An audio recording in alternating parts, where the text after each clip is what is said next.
Faites entrer l'écriture, 24e épisode. Oloé minuscule. Comment écrire dans le peu de place. Bonjour à toutes et à tous. Aujourd'hui, je suis invitée quelque part. Je suis invitée plus précisément dans un oloé. Un oloé, qu'est-ce que c'est ? Eh bien, c'est un endroit où lire ou écrire. Ou plus exactement, c'est un endroit dans lequel on voudrait pouvoir lire ou écrire. Un mauvais oloé, c'est un endroit où on n'arrive pas à le faire. Un bon oloé, c'est comme une chambre à soi, un lieu où on y arrive. Et justement, aujourd'hui, je suis invitée par l'écrivain Antonin Crène dans son oloé, qui est apparemment tout petit, qui n'est pas très loin de chez moi. Il m'a donné son adresse. Alors, un peu étrangement, quand je l'ai tapé dans Google Maps, je suis tombée sur une bibliothèque que je connais d'ailleurs. Donc on va voir comment ça se fait qu'il ait la même adresse qu'une bibliothèque. Est-ce qu'il m'a raconté des histoires ? On va voir ça tout de suite. Je pars avec mon micro, mon casque, quelques idées en tête, mais surtout avec le désir de l'écouter parler, à la rencontre d'Antonin Crène. Alors j'ai dû marcher, je ne sais plus, une demi-heure, quelque chose comme ça. Il y a beaucoup de bruit parce qu'il y a beaucoup de travaux. À la fin, j'ai ouvert mon micro avant d'arriver. Je suis Antonin. Et il y a bien une bibliothèque, je ne me trompe pas. Pour essayer de capter quelque chose de l'avenue sur laquelle je me trouvais et qui était très bruyante. Antonin Crène, je ne me souviens plus exactement quand je l'ai rencontré. Je sais que c'est par Publinet, l'aventure Publinet. Mais j'avoue que je n'ai plus de souvenir d'une première rencontre. C'est quelqu'un que je ne connais pas vraiment, mais il y a une sorte de familiarité, pourtant. C'est lui qui m'a mis en contact avec Thierry Baudin-Hulin pour la collection Pérec 53. Et puis on s'est vu il n'y a pas longtemps, puisqu'on a participé ensemble au Salon du Livre. Bref, me voilà arrivé chez lui. 7e ? Ok, à tout de suite.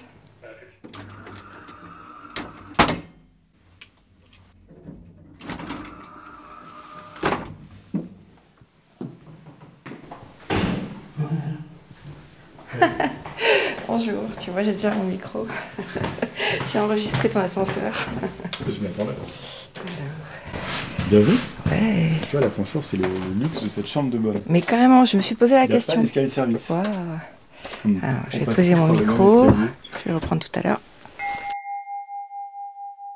Donc là, j'entre, je m'installe, et pendant que je regarde un peu les alentours, effectivement, la pièce est très petite. Un café ? Bah ouais. Antonin me fait un café. J'ai l'impression d'être à la place de Cerno.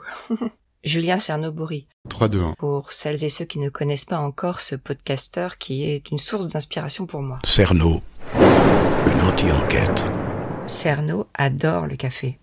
Quand quelqu'un lui en propose un, il dit toujours oui. Je me suis dit, un écrivain, en plus comme Antonin, il doit pouvoir décrire tranquillement le lieu. Ouais, puis je l'ai fabriqué cette chambre, hein, donc Ah bah tiens, on va faire ça. rien n'est laissé au hasard. D'accord, ok.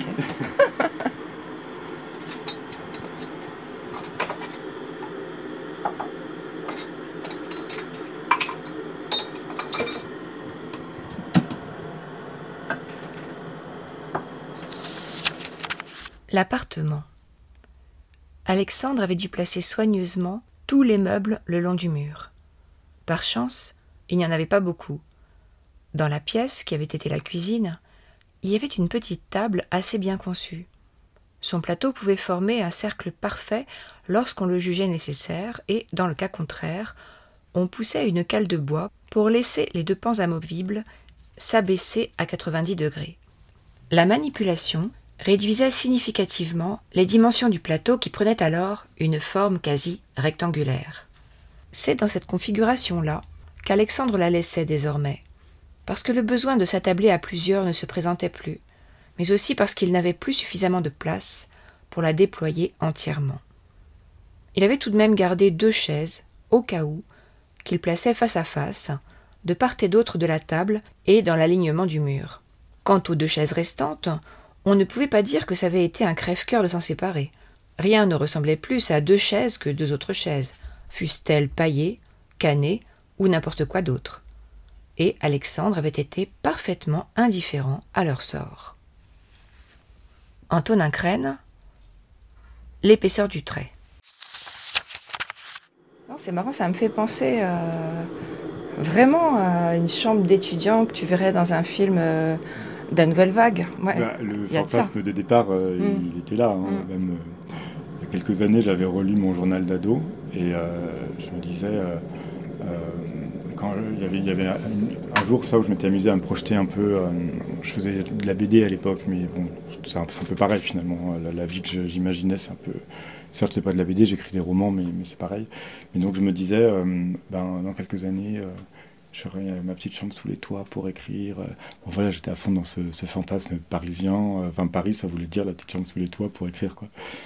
Bon, au final, elle n'est pas exactement comme dans cette image d'Épinal.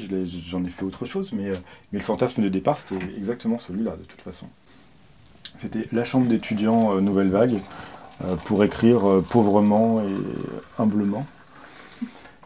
Mais comme je n'y vis pas, c'est quand même un peu différent. Parce que justement, là, j'ai que le meilleur, parce que j'ai pas besoin d'entasser toutes mes affaires. Moi, j'ai un appartement à côté pour vivre. Donc. Ah tiens, là, on découvre que cet Oloé est spécifique, que ce n'est pas le lieu d'habitation principal d'Antonin.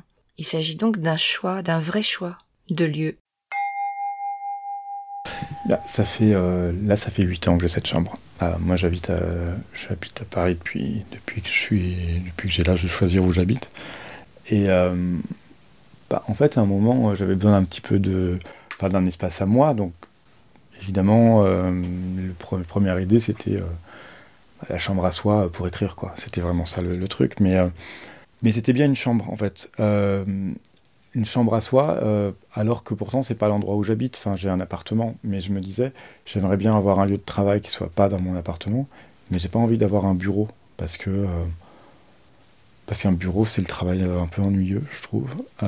Alors que là, c'est le travail dans lequel j'ai envie aussi d'incorporer plein de choses qui font partie de ma vie privée. Parce que j'ai pas envie de mélanger ce fameux truc que j'avais dans ma vie d'avant, quand j'étais salarié, d'avoir la vie privée d'un côté et la vie professionnelle de l'autre. Je trouvais que ça n'avait aucun sens quand on est artiste.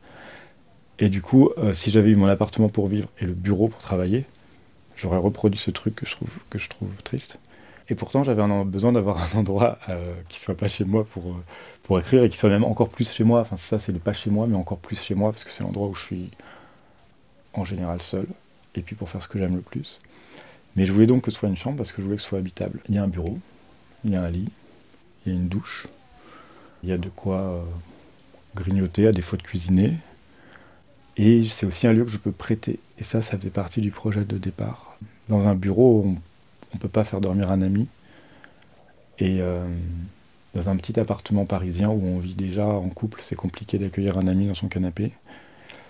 Alors que quand on a un petit appartement parisien où on vit en couple, plus une chambre, qui est une vraie chambre, on peut la prêter. Et c'est pour ça que je dis c'est pas qu'un lieu de travail, quoi. Parce que c'est un lieu où je peux vivre des trucs avec des amis. Avec ou sans eux. Parce que quand ils dorment là, j'y suis pas. Mais dans mon travail artistique, l'amitié, c'est un truc hyper important. Donc il fallait que le lieu de travail soit aussi un lieu d'amitié. Il est encore chez moi. On descend l'escalier ensemble. Vous habitez ici ? C'est une femme avec des formulaires sous le bras. Je réponds, moi oui. Lui, on finit par ne plus savoir où il habite. Elle, c'est l'agente du recensement. Je l'aide à compter les portes jusqu'au 7e. Là, elle m'attribue un numéro et me donne mes codes de connexion. Le site de l'INSEE insiste. Il faut répondre précisément et sincèrement à l'enquête, afin de fournir une image fidèle de la population. Qui nous sommes et comment nous vivons. Toutes les questions sont obligatoires. À propos de mon logement, je sélectionne moins de 30 mètres carrés. C'est l'option minimale, et avec douche. On ne me demande pas où sont les toilettes. Avec des critères aussi pourris, on obtient 2 résultats identiques pour décrire 2 réalités aussi différentes que, par exemple, l'appartement où je vis avec J.E., 29 mètres carrés, vraie salle de bain avec toilette, et ma chambre, 8 mètres carrés, toilette sur le palier. Une différence importante, si vous voulez mon avis, mais totalement invisible dans cette enquête. À la question « Ce logement est-il le seul que vous habitez ?» Je réponds la vérité. Non. Question suivante. Pour quelle raison habitez-vous dans un autre endroit une partie du temps? Soit parce que mon travail me l'impose, soit parce que je suis en instance de divorce, soit parce que je suis un enfant en garde alternée, soit parce que je suis logé dans une institution. Mais moi, rien de tout ça. Parce que c'est ainsi que j'ai décidé de vivre. Mais cette case n'existe pas. Si je ne vis pas comme tout le monde, c'est forcément subi. Une force extérieure et malveillante m'empêche d'accéder au modèle auquel nous aspirons tous, la vie conjugale et le salariat. Quel mauvais citoyen choisirait délibérément de cumuler des petits boulots en plus de son activité artistique, de partager sa journée entre 2 domiciles, d'aimer quelqu'un sans le déclarer à aucune autorité administrative? Alors je fais quoi? Je coche une case au pif?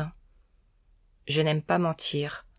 Alors je reviens à l'étape précédente et déclare « Ceci est mon seul logement ». Pourtant, je n'aime pas mentir. Hop, les questions suivantes sont escamotées. Simplification administrative.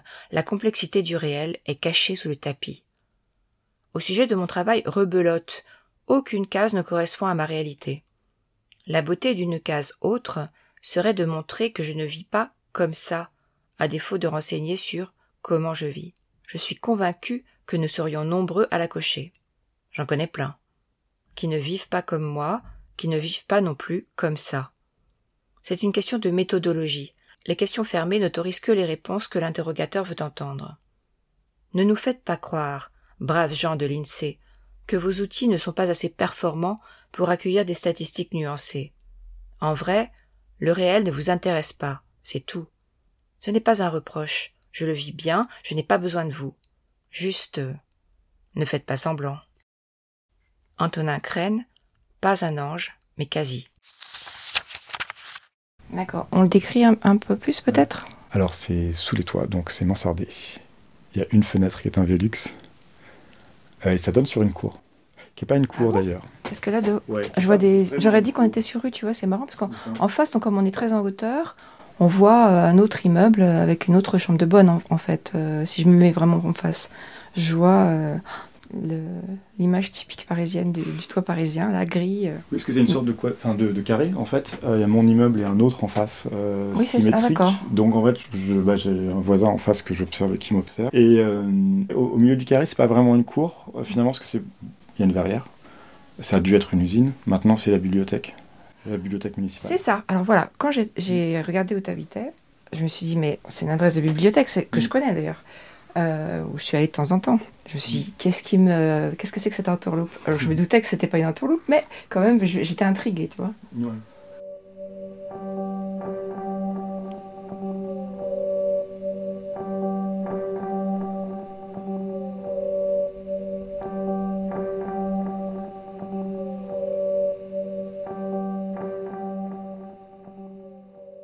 Et du coup, c'est calme. Bah, très. Ouais. Donc, dernier étage, la porte au fond du couloir, donc personne ne passe jamais devant ma porte. Et bah oui, et puis quand je regarde par mon Velux, je vois que les toits, le ciel, donc ouais, je suis au calme absolu. Donc voilà pour les contours de la chambre. Ce qu'il y a dedans, donc... alors j'ai un bureau, c'est quand même important parce que j'y travaille. Et le bureau, je l'avais même avant d'avoir la chambre, parce que c'est un meuble que j'adore et qui appartenait à la grand-mère de mon copain, qui, quand elle a déménagé à la toute fin de sa vie en EHPAD, on avait gardé ce meuble parce qu'on l'aimait beaucoup, il avait déjà une histoire familiale et tout. Et je m'étais dit, un jour, j'aurai ma chambre pour écrire, et ben, il y aura ce meuble dedans. Donc, il était stocké dans un garage pendant quelques années avant que je trouve la chambre pour l'accueillir. Et donc voilà, il y avait déjà le bureau. Après, bon, le lit, c'est fonctionnel, il faut que ce soit petit dans un petit espace. Et puis, bah, sinon, les 2 murs qui restent, c'est des bouquins, quoi. Ouais. Tu disais tout à l'heure que chaque chose avait été pensée, avait été soigneusement sous-pesée, quoi. Donc, il y a ce bureau qui est là en premier, ce lit fonctionnel. Qu'est-ce que tu as? Tu as des choses au mur, un maximum de livres. J'essaye de faire le tour en même temps. Je vois une affiche du Privé Plaire, un sac de hors limite. On sent quand même qu'on est quelqu'un qui écrit assez vite, quoi. C'est un peu évident. Et puis il y a une fenêtre. Qu'est-ce qu'elle fait là, cette fenêtre? Parce qu'en ce moment, j'y vis pas seul dans cette chambre. Je disais, c'est aussi une chambre d'amis, et c'est la chambre d'un ami en particulier depuis ça fait peut-être une grosse année qu'il passe une partie de l'année ici. Il vit pas à Paris habituellement, mais quand il est à Paris, il est ici. Il s'appelle Pierre, et il est artiste, on a travaillé ensemble, et une partie de l'aménagement vient de lui. Le petit mur d'images, là, en fait, il m'a dit un jour, mets-moi de côté plein d'images que t'aimes, et moi, je ferai une composition avec. Alors ça, c'est à côté du chauffe-eau, je précise, au-dessus de l'évier. Donc, c'est des vieilles photos de gens, je ne sais pas du tout qui c'est, que j'ai trouvé en brocante, d'autres, de gens que je connais. Enfin, il y a un peu de tout, quoi.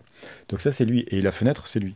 Parce que il fait du collage, et il travaille sur les bétons, là, qui sont là. Donc des fragments de béton, des débris d'immeubles, en fait. On a ramassé ça dans des bennes de gravats. Il transfère dessus des images pour quelque manière, pour les anoblir, quoi. C'est des vieux bouts de gravats, et il décide que ça va devenir des objets précieux. Et donc cette fenêtre, en fait, c'est un reste... c'est un... Comment... Il cherche des restes de lieux qu'il a connus. Et ça, c'est un morceau de cet immeuble, en fait. Puisqu'il y avait des voisins qui refaisaient leur appartement. Donc sur le trottoir, je vois 6 fenêtres. Bon, je ne pouvais pas garder les 6. J'en ai pris une. Et je ne sais pas quoi en faire. Mais juste, maintenant que c'est à moi, je puis m'en débarrasser. Donc il a fait ce collage dessus. Donc qui est pour leur donner justement une valeur un petit peu... une noblesse. Il va piocher dans le vocabulaire de l'histoire de l'art la plus légitime et la plus prestigieuse. Donc là, on a un Michel-Ange sur cette fenêtre. D'accord. Et ça me fait illico penser à ce que tu écris quand même. Parce que j'ai un peu relu des choses hier, etc. Puis l'espace qui rétrécit, dans l'épaisseur du trait, et la pliure, les personnages qui s'en vont. Dès qu'on ouvre l'épaisseur du trait, la première chose dont on entend parler, c'est d'un espace tout petit. Et j'ai l'impression que c'est quand même quelque chose, au moins, que tu prends beaucoup d'intérêt à écrire avec précision. Et les choses qui disparaissent, c'est que tu vas peut-être sauver, comme cette fenêtre. Voilà. Oui. Et ces espaces où on peut être très contraint, mais où on va chercher sa forme à l'intérieur même de la contrainte. Est-ce que je suis à côté ou est-ce que c'est ça un peu ? Non, complètement. C'est des trucs que j'ai pas tout de suite analysés, mais depuis que j'ai cette chambre, j'ai pris plusieurs fois le temps vraiment de réfléchir à ce que ça voulait dire de travailler ici. Et vivre ici, en fait. J'ai du mal à faire la distinction. Mais donc, ouais, déjà, l'espace tout petit à aménager, même je me suis souvenu après, en cherchant un peu dans mes souvenirs, que même quand je jouais au Lego, j'avais ce truc d'essayer ça semble un peu geek de dire ça, mais de concevoir l'espace le plus petit possible pour un petit personnage. Je prenais une petite plaque par exemple de 10 cases sur 8, et puis je disais essaye de mettre là-dedans tout ce qu'on peut, tout ce dont il pourrait avoir besoin. Peut-être que c'est aussi parce que des fois on allait l'été passer des vacances à la caravane de ma grand-mère. En fait, je m'aperçois que dans une caravane il y avait tout, quoi. Et donc il y avait un peu ça dans mes petits Lego. Je me disais, mets-lui le strict minimum dans son petit espace. Et puis, moi je vivais en banlieue chez ma mère, on avait un grand appartement, mais j'allais un week-end sur 2 chez mon père à Paris, et là il avait un studio, et je venais avec ma sœur, donc forcément, c'était petit. Donc je sais pas, le petit espace, moi je sais pas, ça m'a jamais... comme c'était associé qu'à des moments de plaisir en plus, je le voyais pas du tout comme un truc triste ou glauque, ou je sais pas, me dire être enfermé dans un placard, je voyais pas du tout ça. Je voyais, on a le strict minimum. Et un peu comme vivre dans une cabane, c'est un jeu en fait.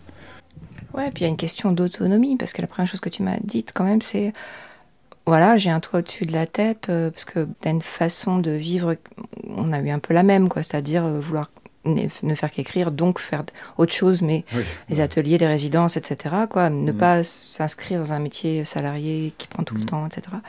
Et donc la question de l'autonomie, elle est quand même importante, elle est même cruciale. Et là, elle se matérialise par le lieu, en l'occurrence, il me semble. C'est une sécurité matérielle d'avoir le lieu. Donc, parce qu'en fait, oui, j'ai trouvé cette chambre au moment où j'ai décidé de me consacrer à plein temps à l'écriture et puis à toutes les activités qui vont autour. Donc, il me fallait la sécurité matérielle. Mais il me fallait aussi un sentiment de légitimité qui, maintenant, je crois, est plutôt réglé. Mais au début, quand même, je me disais, c'est un peu... j'étais lancé dans ce qui pouvait ressembler à une petite carrière administrative, dans un boulot que j'aimais plutôt bien. Donc c'était quand même un truc, même pour moi-même, pas évident à assumer, de dire je plaque tout ça pour écrire. Et du coup, d'avoir un lieu dédié à ça, ça a donné une réalité matérielle à cette activité. Tant que j'écrivais sur mon lit le soir et le week-end, ça ressemblait quand même beaucoup à un loisir. Mais quand on a un lieu qui ne sert qu'à ça, ben, ça devient un vrai travail. Donc ça m'a aussi clairement permis de dire je consacre du temps dans un lieu spécial à quelque chose que vous ne pouvez pas appeler autrement qu'un travail, du coup. Pas mal, pas mal. Ça me fait franchement penser aux raisons pour lesquelles on essaye de garder le local de l'air nu, tu vois, il y a quelque chose comme ça. Évidemment, la question qui vient après, c'est qu'est-ce que tu as écrit déjà ici? Et ensuite, qu'est-ce que tu écris là maintenant ici? Si tu veux bien en parler. En tout cas, ce que tu as écrit, je pense que tu peux le dire. Ouais. Ouais. Alors, mon prochain roman, Rue des Batailles, qui devrait paraître à la fin de l'année. Je n'ai pas de date officielle, mais bon, là, c'est un gros truc, donc ça fait des années que je suis dessus, donc en fait, il a été écrit presque entièrement ici. Terminus provisoire, qui est paru récemment. Et puis, tout le reste, qui sont des petites choses qui ne sont pas forcément des livres, mais mon blog, qui est un truc qui me tient très, très, très à cœur, qui, à certaines époques, est vraiment lié à l'existence de cette chambre, parce que quand je me suis lancé dans le blog, je ne savais pas trop si ce serait un journal d'écriture, à quel point ce serait intime, est-ce que je parle de mon travail, puis là aussi, en fait, je crois que je me suis débarrassé de toutes ces frontières-là, en fait, je parle de ce que je veux, et je crois que le fait de l'écrire dans cette chambre, c'est lié. Alors, ça semble peut-être un peu bizarre, mais cette chambre, je disais, je veux qu'elle soit publique. Il y a plein de gens qui ont dormi ici, il y a des gens que je connais à peine, c'est des copains de copains que je dépanne, et j'ai pas de lieu plus intime que celui-là. Et du coup, mon journal, c'est pareil. Enfin, ce journal public, c'est un journal intime. Et tout le monde peut le lire. Et des fois, quand je me disais, mais est-ce que je peux écrire ça et publier comme ça? Est-ce que c'est pas impudique? Et je me disais, après, j'ai réussi à me rassurer avec des comparaisons par rapport à ce lieu, en me disant, quand quelqu'un que je connais pas très bien, je lui prête la clé et il dort ici et je suis pas là. S'il fouille dans les tiroirs, c'est lui qui est impudique. Mais s'il regarde ce que j'ai mis moi-même sur les murs volontairement, c'est un partage, en fait. C'est pas... il y a des photos intimes. Enfin, voilà, il y a moi avec des gens que peut-être, ils savent pas qui est cette personne que j'embrasse sur cette photo. Ou ils savent pas que là, c'est le portrait de mes parents. Ils savent pas... ils me le demanderont s'ils veulent le savoir. En tout cas, moi, je choisis de montrer les choses. Et ça, je suis sûr que d'avoir... ce rapport-là à un lieu intime et public, ça m'a vachement fait progresser dans mon écriture autobiographique. Je n'ai jamais dormi dans cette chambre, mais je tiens à l'appeler ma chambre. J'arrive le matin, je la quitte le soir. Je l'ai aménagée sur mesure, un lit, un bureau, une bibliothèque. J'y viens pour travailler, j'écris. Parfois je n'écris pas, ou mal. Parfois je ne fais rien. Lorsque je lisais avant, dans l'appartement où je dors, c'était un loisir. Lorsque je lis dans ma chambre ici, c'est du travail. Lorsque je n'écris pas, je fais des choses qui nourrissent l'écriture. Vivre, c'est déjà écrire, ou presque. Ne pas écrire, ne pas vivre, parfois je confonds les deux, c'est perdre mon temps, c'est me dissoudre dans le vide. C'est un vertige de tristesse, un siphon qui m'engloutit. Quand cette chambre n'existait pas, c'était difficile de clamer ceci, j'ai l'air de ne rien faire mais je travaille. Maintenant, ici, les conversations, les pensées, l'ennui, les idées, la tristesse, les rencontres qui se jouent, ce n'est pas du temps perdu. Tout ce qui a lieu dans cette pièce s'appelle travail. Antonin Crène, étant donné une chambre, texte inédit. Là, tu parlais de protéger, de la cabane. Oui, bon, c'est ça. Tant que j'étais fonctionnaire, j'avais les moyens d'acheter une chambre. Je l'ai achetée, j'ai pas fini de la payer, mais au moins elle est à moi. Et plus personne ne me demande d'où me viennent mes revenus, quoi. J'ai pas de propriétaire à qui verser un loyer. Je lui demande alors comment il a fait son choix. Quels critères étaient importants? Le principal problème que j'avais pour les autres, c'était juste le coup de l'escalier de service où je me disais, ouais, je vais être l'habitant de seconde zone. Tous les autres vont prendre le bel escalier, puis moi, au fond de la cour, j'aurai mon petit escalier en colimaçon. Voilà, ça, j'avais pas trop envie. Du coup, là, mon immeuble est parfait pour ça, c'est qu'on passe tous au même endroit. Mais je voulais aussi qu'il ait pas trop d'originalité. Je voulais l'immeuble haussmannien standard, pas trop bourgeois. Je voulais le standard parisien, quoi. Alors on est resté encore 2h30 à discuter hors micro. Quand je suis rentrée ensuite chez moi à pied comme à l'aller, j'ai eu la sensation d'aller plus vite, d'avoir pris moins de temps à rentrer, j'étais comme portée. Donc merci Antonin pour cet accueil, pour cette disponibilité, cette sincérité aussi, et puis cette énergie que tu m'as donnée. Et puis à vous tous, je dis à bientôt. Au revoir.